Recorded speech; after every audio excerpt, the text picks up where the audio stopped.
პოლონეთი კათოლიკური ქვეყანაა. მზადებას 1 დეკემბრიდან ვიწყებთ. ვალაგებთ სახლს, ყიდულობთ საჩუქრებს.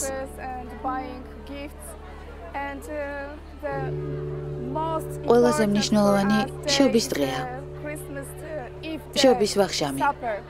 ტრადიციულად გვაქვს 12 კერძი. მსგავსად იესო ქრისტეს 12 ეპისტოლისა და იმის გამოც, რომ წელიწადში 12 თვეა. ერთ თეფშს ყოველთვის ცარიელს ვტოვებთ. ის მოულოდნელი სტუმრისთვისაა განკუთვნილი.